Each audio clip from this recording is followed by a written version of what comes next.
You have two paths. You can be the destroyer of this world.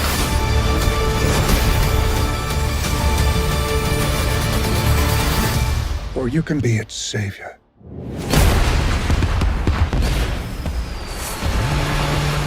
It's about drive, it's about power. Black Adam blasts his way onto the big screen to fight some superheroes, kill some terrorists, and ultimately set up a future confrontation with a certain super Kryptonian refugee. Directed by Juame Collet-Setta, this superhero fever dream includes a lot of action. And yeah, it has a lot of action. And we'll break all that down. Plus, we'll break down that ending and what it means for the rest of the DCEU.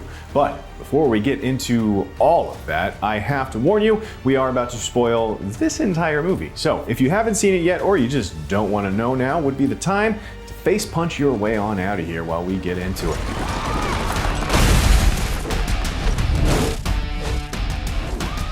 Okay, now that we're past the spoiler warning, let's get right to it. Black Adam, or teth-adam, was awakened after 5,000 years, and yes, Black Adam meets Superman in that mid-credit scene, and that's it. That's it, that's the show. I know that sounds like I might have skipped a lot, so here's the recap on how we got there. We get the Black Adam backstory via voiceover. Given the power of Shazam like 5,000 years ago in the city of Kahndaq, teth-adam is awakened from his slumber when Intergang, a group of mercenaries occupying present-day Kahndaq, is hunting for the movie's MacGuffin, the Crown of Sabak. Archaeologist Adriana Tomas is the first to it, but Intergang jumps her and her brother and their co-workers, and so, like any sane person would do, Adriana wakes up teth-adam with an incantation, and he slaughters most of Intergang before getting wounded by a missile made of Eternium, which appears to be the only thing he's vulnerable to, because he drops straight out of the sky afterward. And when Amanda Waller finds out about the whole Intergang Kahndaq situation, she calls in an assist from Hawkman, who gathers the JSA. In this case, Dr. Fate, Cyclone, and Atom Smasher. Anyway, the JSA's objective? Stop teth-adam from going rogue. And Adriana's son, Eamon, thinks teth-adam should be the hero of Kahndaq and has a few suggestions to boot. Mostly how he needs a cooler sounding name and some catchphrases he can use in a superhero fight, which great, because Intergang attacks a second time trying to snag that crown. Now, Black Adam does a ton more damage fighting them back, and that's when JSA shows up to make things only marginally better. And by that, I mean honestly not any better at all. The whole town gets blown up.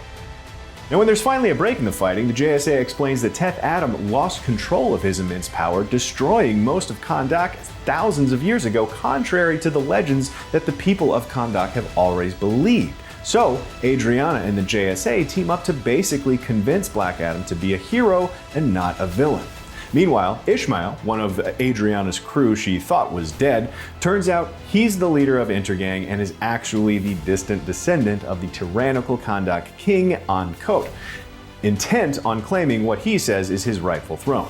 Now, Black Adam destroys Ishmael and injures Eamon after losing control again. Feeling super guilty about that, Black Adam takes off to the ruins of Kahndaq for some solitude, which Hawkman interrupts, long enough for Black Adam to reveal that he was never Kahndaq's champion. It was his son who died protecting him. And, look, it was 5,000 years ago, but Black Adam still in his feelings about that. He eventually depowers himself by saying Shazam, and then he becomes this weird, skinny Steve Rogers version of The Rock, which honestly, still pretty jacked by most reasonable standards. And Amanda Waller throws him in an underwater prison to keep him from ever losing control again. Which sucks, because Ishmael comes back to life as Sabak, who summons a bunch of undead skeleton army type dudes, so having a fully powered Black Adam to help fight them off would be pretty handy. Now, the JSA tries to stop Sabak, but Dr. Fate takes the ultimate L when he tries fighting him one-on-one. But during the fight, he astral projects to Black Adam, depowered and underwater in suspended animation, to call for help. And just as Sabak is about to ice the rest of the Justice Society, a fully powered Black Adam shows up, and with a timely assist from Hawkman wielding the dead Dr. Fate's helmet, eventually he straight up rips Sabak in half, like long way. Like he just grabs these two horns and just like and separates them straight down the middle. It's gnarly. In the end, Black Adam is cool with JSA now, as they realize sometimes they need someone with a darker edge who can rip a monster in half. Hey, It comes up, that's all I'm saying. From time to time, you gotta rip a monster in half. Now the film ends with Black Adam seated on the throne of Kahndaq before also smashing it, saying the city doesn't need a ruler, it needs a protector. And that's where we leave him, protecting Kahndaq and staying out of trouble with Amanda Waller. And speaking of Amanda Waller, there's that mid-credit scene. Yes, Henry Cavill's Superman shows up, and we think this right here might have been the whole point of Black Adam, to set up a possible future confrontation between Black Adam and Superman. At least, that's the way Dwayne Johnson has been talking. And even if it's not officially Black Adam versus Superman, honestly, it's just The Rock versus Superman that he's angling for. He's been spoiling the heck out of this scene in the press, so it was hardly a secret to begin with. But anyway, Amanda Waller contacts Black Adam using a drone, and she says basically that she's letting him remain a free ancient metahuman for now because Kahndaq will essentially serve as his new prison, and if he ever leaves, she'll make him regret it. And Black Adam, of course, scoffs at this, and then he obliterates the drone, and that's when Superman shows up. Says it's been a while since anyone made the earth shake, offering to talk. Now, we've done a bunch of other coverage on this already, but Dwayne Johnson has been saying his Black Adam would eventually fight Superman as early as 2021. And obviously, this mid-credit scene simply introduces the two characters and leaves that fight to some unannounced possible future project.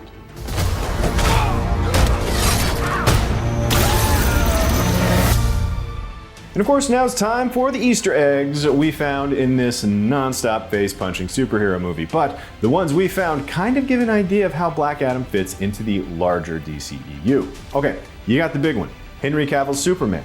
We haven't seen him since the Snyder Cut, but his appearance here shows he's still the Superman of record, and that everything that has happened to the Superman is still DCEU canon. Now, we don't see any other Snyderverse cast members, but there is a fight scene in Ammon's bedroom with posters of the other Justice League superheroes that pointedly get destroyed by Black Adam punches and not so subtle Dwayne Johnson middle fingers. Amanda Waller, of course, we last saw in Peacemaker and the Suicide Squad before that. And speaking of both of those things, Emilia Harcourt is also working in Amanda Waller's Task Force X Black Site underwater prison spot. So Black Adam is also tangentially connected to the Suicide Squad characters now. You are standing in the source of all magic, the rock of eternity. But what about the power of Shazam? Definitely represented here in a big way, and Djimon Hounsou reprises his role as the ancient wizard. So, you have Superman, the Justice League, the Suicide Squad, and Shazam. Whatever you think of Black Adam, this movie is kind of a linchpin lore-wise, as this one character connects to the other active parts of the DCEU. Now that said, there were a few other character-based Easter eggs worth mentioning. Sarah Shahi plays Adriana Tomaz. In the comics, Adriana is also the superhero Isis. The Justice Society of America was DC Comics' Golden Age superteam, first appearing in 1940. Just like the Justice League, the JSA's roster changes from time to time, but usually included characters like Hawkman, Dr. Fate, and Atom Smasher. Cyclone first appeared in Alex Ross's Kingdom Come as the daughter of Red Tornado. Intergang also draws its origin from the pages of DC Comics, portrayed more as terrorists in the film. In the comics, Intergang is a worldwide criminal syndicate who regularly face off with DC's most powerful heroes using otherworldly tech from places like Apocalypse. But what did you think of Black Adam? Let's see your best theories down in the comments. I'm Clint Gage, thanks for watching this episode of Canon Fodder, and for more DC, who's more powerful, Black Adam or Superman? And last but not least, thank you to The Rock. And don't forget to follow and subscribe to IGN wherever you like to watch.